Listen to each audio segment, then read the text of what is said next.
নমস্কার। চামেলির গল্পের তরী চ্যানেলে সবাইকে স্বাগত জানাই।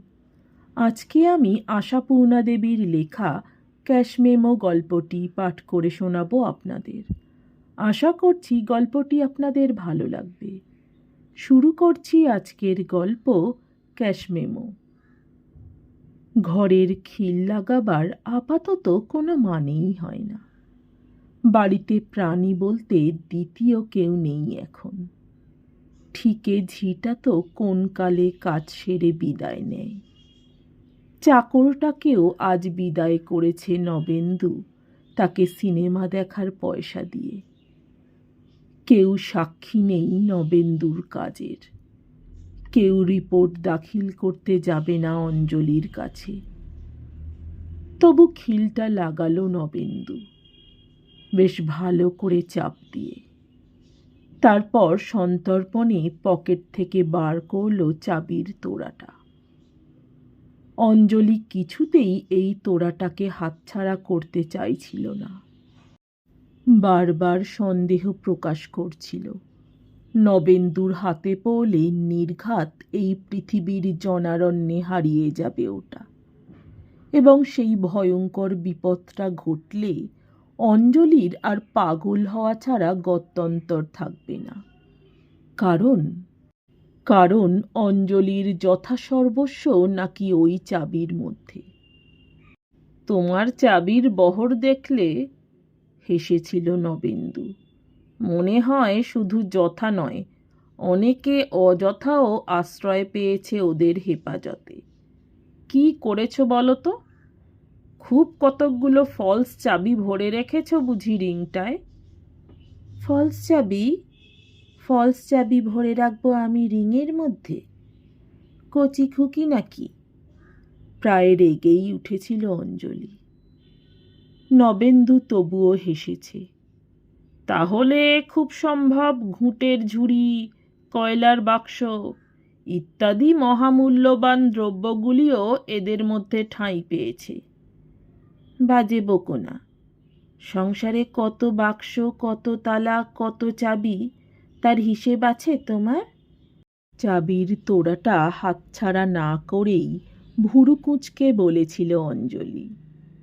কিছুতেই যে মনে করতে পারছি না কিসের ভেতর রেখেছি তোমার ইন্স্যুরেন্সের কাগজখানা। তাহলে সেই চাবিটা খুলে দিতাম। ইচ্ছে হচ্ছে নিজে গিয়ে একবার দেখে শুনে বার করে দিয়ে আসি। তা তুমি যে রাজি হচ্ছ না। বদ্ধ পাগল হলে অবশ্যই রাজি হতাম। নবেন্দু চাবির জন্যে হাত বাড়িয়ে বলেছিল। একখানা কাগজ বার করার জন্যে এই দমদম থেকে ভবানীপুরে নিয়ে যাব তোমায়, এ প্রস্তাব তোমার পক্ষেই সম্ভব। দাও পালাই, রাত হয়ে যাচ্ছে। কিন্তু তখনই কি অঞ্জলি নবেন্দুর সেই বাড়ানো হাতের উপর ফেলে দিয়েছিল চাবির গোছাটা? ভালো করে মনে করতে পারছে না নবেন্দু। আরও যেন একটু টালবাহানা করেছিল মনে হচ্ছে। বোধহয় বলেছিল, কালই কিন্তু ফেরত আনবে, বুঝেছ? আর সব কিছু উটকে হাতড়ে এলোমেলো করো না। অবশেষে যেন নিরুপায় হয়েই চাবির রিং হাতছাড়া করেছিল অঞ্জলি। কিন্তু তখনও পর্যন্ত কিছুই সন্দেহ আসেনি নবেন্দুর মনে। তখনও পর্যন্ত ভেবেছিল সেই সংসার সর্বস্ব তার অতি সাবধানতা। আর না হবেই বা কেন? সংসার নিয়েই তো পড়ে আছে অঞ্জলি এই এতগুলো বছর। দুদিনের জন্যে কখনো বাপের বাড়ি আসেনি এতদিনের মধ্যে। নবেন্দু যদি বলেছে, যাও না, তোমার মা এত বলছেন, আমার যা হোক করে চলে যাবে। অঞ্জলি নবেন্দুর অক্ষমতা আর চাকর বাকরের অকর্মণ্যতার দৃষ্টান্ত ধরে ধরে সে প্রস্তাব উড়িয়ে দিয়েছে। কিন্তু এবার আসতেই হয়েছে অঞ্জলিকে। অঞ্জলির বাবা পড়ে কোমরের হাড় ভেঙেছেন।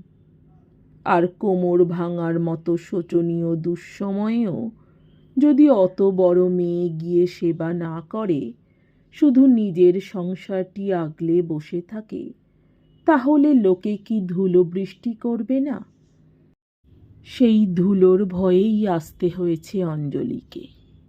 কিন্তু আসার আগে 4-5 দিন ধরে অনবরত এত গুছিয়েছে আর এত উপদেশ বর্ষণ করেছে প্রভু আর ভৃত্যের কর্ণকুহরে, যে বাধ্য হয়ে এক সময় হেসে ফেলতে হয়েছে নবেন্দুকে। মনে হচ্ছে কোমরটা তোমারই ভেঙেছে। অঞ্জলি অবশ্য এসব কথায় কেয়ার করে না, তখনও করেনি। তার পর মুহূর্তেই নির্দেশ দিয়েছে, এই শোনো, তোমার পোশাক পরিচ্ছদের যাবতীয় যা সব এই সুটকেসটায় রইল, রুমাল তোয়ালে সব, আলমারি দেরাজ সব খুঁজতে হবে না।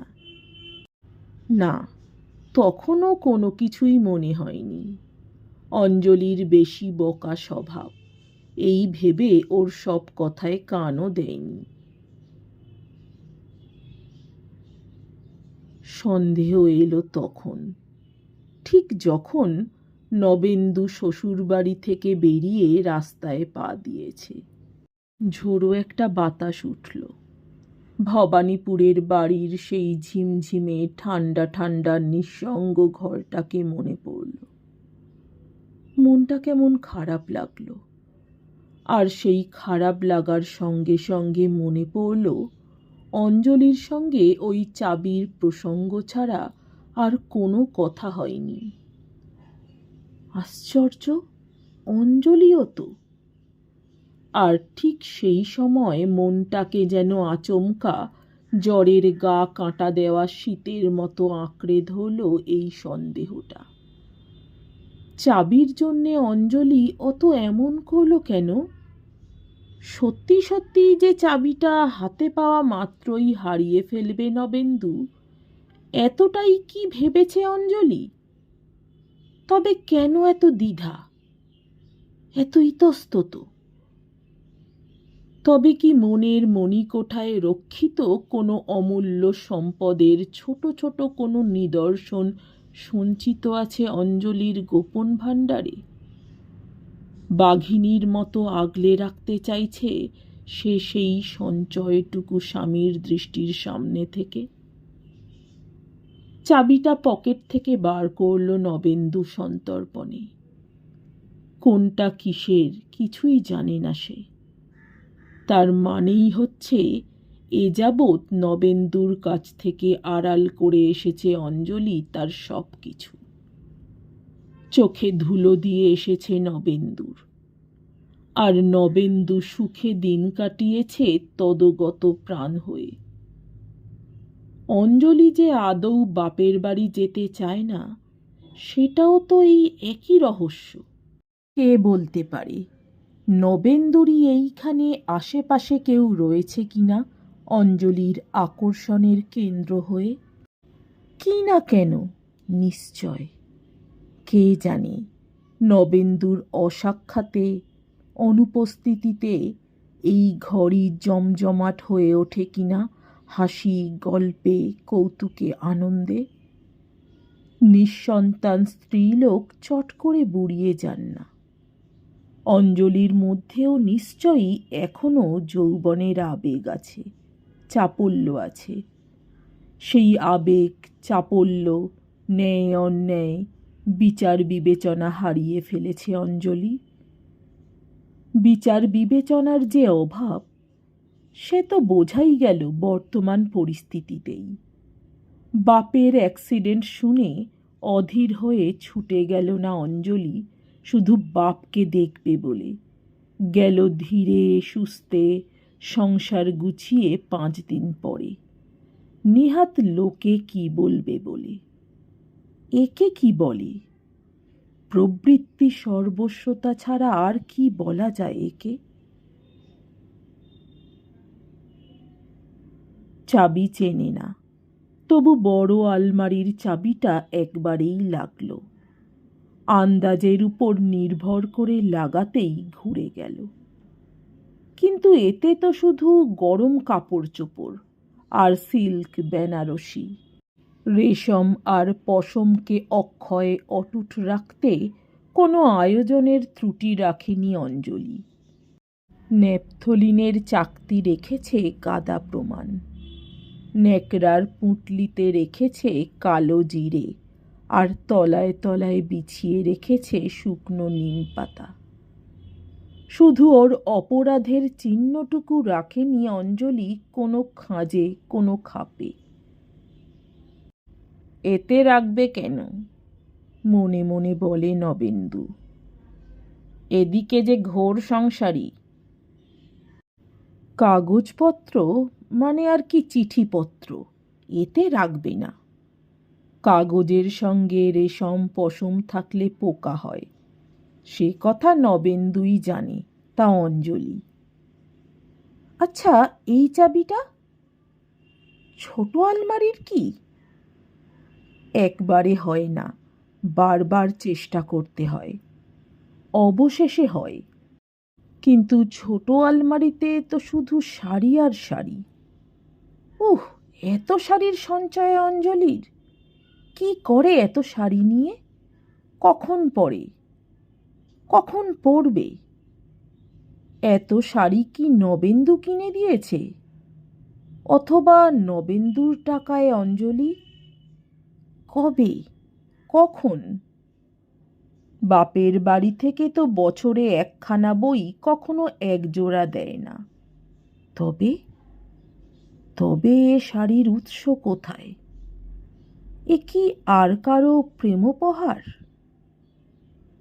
দুটো আঙুলের ডগা দিয়ে উল্টে পাল্টে দেখতে লাগলো থাকে থাকে সাজানো পাট করা শাড়িগুলো। কি জানি, বোঝা যাচ্ছে না।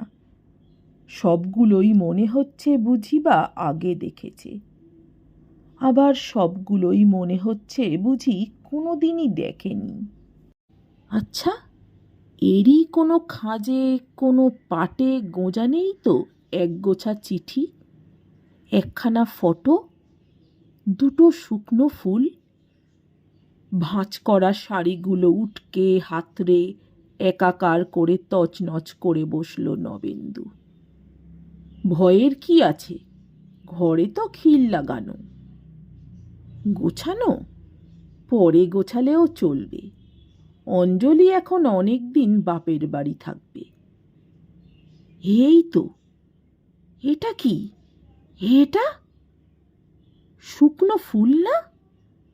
হ্যাঁ, শুকনো ফুলই বটে।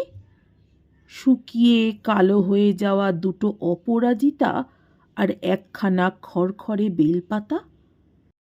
শাড়ির খাঁজে দেবী পূজার নির্মাল্য তুলে রাখা হয়েছে। কেন? জীবনে শাড়ির রেখা অক্ষয় রাখতে রক্ষা কবচ নাকি? কিন্তু নবেন্দুর যেন রোখ চেপেছে। খুঁজে বার করবেই সে সেগুলির কোনো একটু রোমান্সের নিদর্শন, যাতে করে ধরা পড়ে যায় অঞ্জলি এ যাবৎ শুধু অভিনয় করে এসেছে নবেন্দুর সঙ্গে। তাই বাক্স দেরাজ শেষ করে খাটের তলা থেকে বার করছে পুরনো সুটকেস, ভাঙা ট্রাঙ্ক। অনেক নিদর্শন বেরোলো, অঞ্জলির সারা জীবনের অনেক সঞ্চয়। একটা কৌটো বোঝাই শুধু ভাঙা কাঁচের চুড়ি। অর্থাৎ এ যাবৎকাল যত চুড়ি পড়েছে অঞ্জলি, আর যত চুড়ি ভেঙেছে, সব আছে স্নেহের কোটরে বন্দি। কিন্তু শুধুই কি ভাঙা চুড়ি? ছেঁড়া শাড়ির পার রোল করে করে গোটানো নেই খালি বিস্কুটের টিন বোঝাই হয়ে? নেই শৌখিন গরনের সেন্টের শিশি একরাশ? পুরনো টেবিলের ড্রয়ারটা হ্যাঁচ করে টান মারতেই যারা ব্যঙ্গের হাসি হেসে উঠল তাদের শূন্য গর্ততা নিয়ে? খালি সাবানের বাক্সও জমার ঘরে বসিয়েছে অঞ্জলি। বসিয়েছে তার কেটে যাওয়া রঙিন বাল্ব। আর ছবির বৃন্দাবন? বছরের পর বছর যত ক্যালেন্ডার দেওয়ালে ঝুলিয়েছে নবেন্দু, আর তাদের যেসব চিত্র বিচিত্র পৃষ্ঠাগুলো হারিয়েছে ভেবে নিশ্চিন্ত আছে, অথবা যাদের কথা কোনোদিনই ভাবেনি, সেগুলি সমস্ত কাঁচি কাটা হয়ে মজুত আছে একটা পুরনো ট্রাঙ্ক ভর্তি হয়ে। জীবনে তুচ্ছতম এতটুকু অসার বস্তুও যদি হারাতে পারেনি অঞ্জলি, সব থেকে সারালো বস্তুটাই কি হারিয়ে বসে থাকবে? না না, কিছু নেই। বৃথা পরিশ্রম করল নবেন্দু। রাগ হচ্ছে নিজের উপর, ধিক্কার আসছে। ঘরের চেহারা দেখে চাবুক মারতে ইচ্ছে করছে নিজেকে। কিন্তু সত্যিই কি? সত্যিই এই তুচ্ছ বস্তুগুলোর জন্যে প্রাণপণে চাবির গোছা বয়ে বেড়ায় অঞ্জলি? কিছুতেই হাতছাড়া করতে চায় না সেটাকে। অসম্ভব। নিশ্চয় চোখ এড়িয়ে গেছে নবেন্দুর। নিশ্চয় আবার এই সমস্ত জিনিসগুলো উল্টে পাল্টে তছনছ করে ফেললে কিছু না কিছু পাওয়া যাবে। গুটি কয়েক চিঠি, ছোট এক টুকরো ফটো, দুটো শুকনো গোলাপ। পাগলের মতোই এবার এলোমেলো খুঁজতে থাকে নবেন্দু। কিছুক্ষণ আগে পর্যন্ত 100 বার চাবি পরীক্ষা করে করে এক একটা বাক্স দেরাজ খুলতে গা ছমছম করছিল। এখন আর করছে না। এখন যেন খুন চেপেছে। কে কোথায় বসে যেন ব্যঙ্গ হাসি হেসে বলছে, বোকার মতো কত খাটলি। কিন্তু খাটুনিটা সে বোকার মতো, এ কথা কেন বিশ্বাস করবে নবেন্দু? কেন বোকার মতো বিশ্বাস করবে? অঞ্জলির বক্ষপুটের গোপন সঞ্চয় শুধু ভাঙা কাঁচের চুড়ি, ছেঁড়া শাড়ির পাড়, জখমি বাল্ব, খালি শিশি, পুরনো ক্যালেন্ডার, ফাঁকা সাবানের বাক্স, আর কিছু নয়। বরের চিঠিও তো তুলে রাখে অনেক মেয়ে, সিঙ্গেল রুমালে বেঁধে বাহারি কোনো বাক্সয়। কিন্তু ও আর কোথায় পাবে সে জিনিস? বিয়ে হয়ে স্তক তো দুজনে ছাড়াছাড়ি নেই। দুহাতে জঞ্জাল সরানোর মতো সমস্ত ঠেলে সরিয়ে দিল নবেন্দু। টেনে বার করার সময় খেয়াল করেনি কিসের ওপর কি চাপাচ্ছে। স্তূপীকৃত জামা কাপড়, বিছানার চাদর, বালিশের ওয়ার, টেবিলের ঢাকা, পর্দা, তোয়ালে, রুমাল, টাই, মোজা, মশারি, কার্পেটের আসন, আধা বোনা সোয়েটার, ফেলে রাখা সায়ার লেস ইত্যাদির মধ্যে মিশিয়ে গেছে পর্বত প্রমাণ জঞ্জাল। মরমরিয়ে ভাঙল দুটো ফুঁকো শিশি। কোন মুড়ে গেল কাঁচি কাটা ছবিগুলোর। গড়িয়ে গড়িয়ে এদিক ওদিক হয়ে গেল রোল করে গোটানো পিন আঁটা আঁটা ছেঁড়া শাড়ির পাড়গুলো। আর যেই মাত্র মনের মধ্যে অদ্ভুত একটা বিরক্তি নিয়ে উঠে দাঁড়িয়েছে নবেন্দু, দাঁড়িয়ে দাঁড়িয়ে মনে ভাবছে এগুলো পা দিয়ে শুট করে আরও লণ্ডভণ্ড করে দেবে কিনা, ঠিক সেই মুহূর্তে চোখে পড়ল, হ্যাঁ, চোখে পড়ল এতক্ষণ ধরে যা খুঁজছিল, যা চাইছিল, অঞ্জলির বিশ্বাসঘাতকতার প্রমাণপত্র, তার গোপন প্রেমের প্রেমপত্র। কোন ফাঁক দিয়ে হঠাৎ বেরিয়ে পড়ে হঠাৎই আবার আত্মগোপন করেছিল। কিন্তু ধর্মের কল বাতাসে নড়ে। মোটা ভারী বড় একটা খাম। তার মধ্যে না, তার মধ্যে কি? এখনই তাড়াতাড়ি উদ্ঘাটন করবে না। নবেন্দু বসে বসে রসিয়ে রসিয়ে দেখবে দেখবে অঞ্জলি কত বড় অভিনেত্রী। খামের উপর থেকে টিপে টিপে অনুভব করল নবেন্দু, নরম নরম। খাম নয়, খোলা চিঠি। খুব সম্ভব কারো হাতে হাতে এসে হাজির হয়েছে। পোস্টে আসবে কেন? পোস্টে এলে তো ধরা পড়ে যাবে। কিন্তু কে করেছে দুতিয়ালি? সিধু? বাসন মাজা ঝিটা? পাড়ার কোনো ছেলে মেয়ে?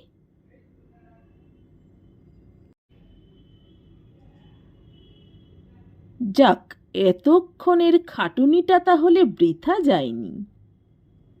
ধরা গেছে অঞ্জলি তোমাকে, ধরা গেছে তোমার চাবি রহস্য। কেউ কেড়ে নেবার নেই। তবু বিদ্যুৎ গতিতে ছোঁ মেরে তুলে নিল নবেন্দু সেই পরম মূল্যবান বস্তুটিকে। পাখার স্পিড বাড়িয়ে দিয়ে বিছানায় এসে গুছিয়ে বসল। কিন্তু বসে থাকলো আর কতক্ষণ? শুয়েই তো পড়ল তখুনি, হাতের জিনিসটাকে মুচড়ে দুমড়ে ছুঁড়ে মাটিতে ফেলে দিয়ে। তাছাড়া আর কি করবে? এত নাটুকে নয় নবেন্দু যে দেশলাই জেলে পুড়িয়ে ছাই করবে কাগজের ওই টুকরোগুলোকে। নিতান্ত ইচ্ছে সত্ত্বেও করে না। নাটক করবার প্রবৃত্তি নেই বলেই করে না। শুধু নিজেই জ্বলে জ্বলে ছাই হতে থাকে। কিন্তু মনকে তো সব বিষয়ের জন্যেই প্রস্তুত করে তবে চাবির গোছা নিয়ে এই আপ্রাণ চেষ্টা করতে বসেছিল নবেন্দু। এত বিচলিত হবার তাহলে কি হলো? অথচ বিপর্যস্ত বিচলিত ভাব কেটে গিয়ে নিশ্চিন্ততার সুখে সুখী হবারই তো কথা।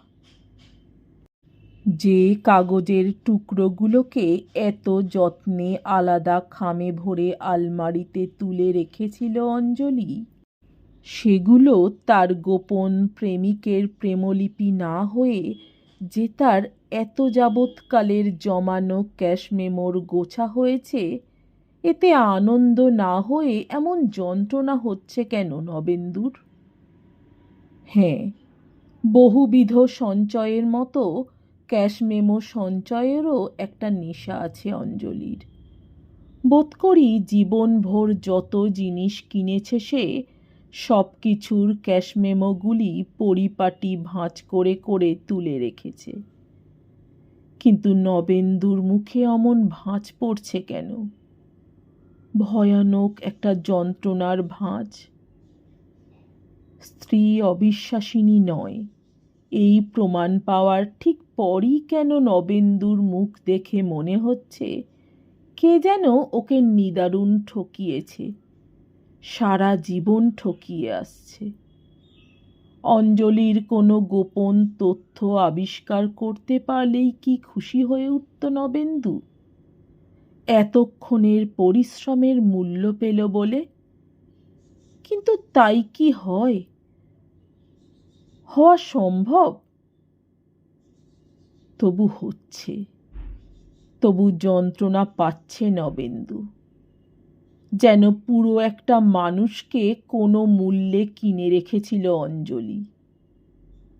তার ক্যাশ মেমোটাও হঠাৎ চোখে পড়ে গেছে নবেন্দুর। চোখে পড়ে গেছে তার তুচ্ছাতিতম মূল্যের অঙ্কটা। নমস্কার, আমার গল্প পাঠ ভালো লাগলে, আরও এমন গল্প শুনতে চাইলে অবশ্যই আমার চ্যানেলটি সাবস্ক্রাইব করে দেবেন। লাইক, কমেন্ট, শেয়ার করতে ভুলবেন না। অনেক ধন্যবাদ।